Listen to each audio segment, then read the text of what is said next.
Le groupe socialiste étant majoritaire à lui seul dans notre Assemblée, nous aurions pu nous attendre à ce que l'examen de votre projet de loi en seconde lecture ne relève que d'une formalité. Le texte sur lequel nous devons nous prononcer aujourd'hui ne comporte en effet pas de différence majeure avec celui que le seul groupe socialiste avait adopté en première lecture.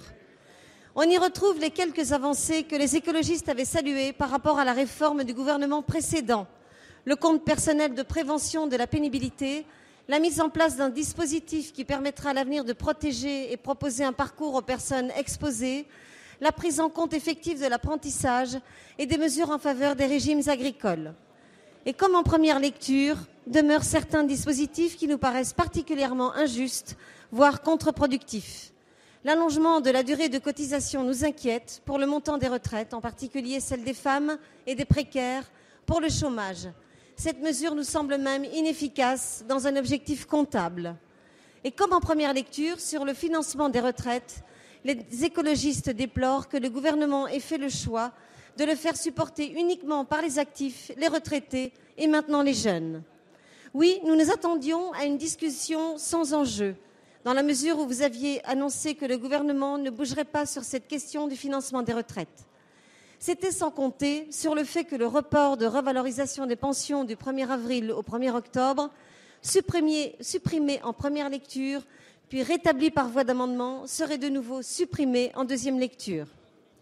Avouez que si la thèse d'une erreur technique éveille le soupçon, lorsqu'elle se répète, elle vient le confirmer.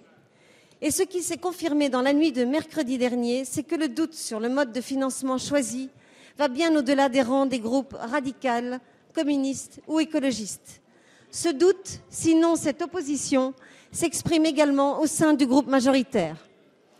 Jeudi dernier, dans un esprit constructif, pour faire avancer le texte et protéger les plus faibles des retraités, les groupes GDR, RRDP et écologistes ont décidé de déposer le même sous-amendement visant à exclure du dispositif les retraités bénéficiaires du minimum contributif. La réponse du gouvernement a été de couper court à toute discussion et de contraindre l'Assemblée à un vote bloqué pour aujourd'hui. À un problème politique, vous avez tenté d'apporter une réponse procédurière. Notre groupe a très peu goûté cette pratique et face à notre détermination, le gouvernement a enfin décidé de prêter une oreille attentive à la situation de précarité de certains retraités que nous dénoncions. Ainsi, hier, Madame la Ministre, vous avez annoncé 2 mesures pour préserver le niveau de vie des retraités précaires, comme nous le demandions. La première a été adoptée la nuit dernière lors de l'examen du projet de loi de financement de la sécurité sociale. 1 million de nos concitoyens pourraient bénéficier de l'augmentation de 10% de l'aide à la complémentaire santé pour les personnes de plus de 60 ans. Cela compensera en partie la perte de pouvoir d'achat due au report de revalorisation des retraites prévu par l'article 4 pour les retraités aux pensions les plus modestes, non bénéficiaires du minimum vieillesse. Quant au minimum vieillesse lui-même, nous avons noté qu'il sera doublement revalorisé, une fois au 1er avril et une seconde fois au 1er octobre. Ces 2 dispositifs s'adressent aux retraités les plus défavorisés. Ce sont des mesures utiles qui font écho à une situation déjà précaire de certains retraités. Des mesures de compensation qui permettront le maintien de leur pouvoir d'achat.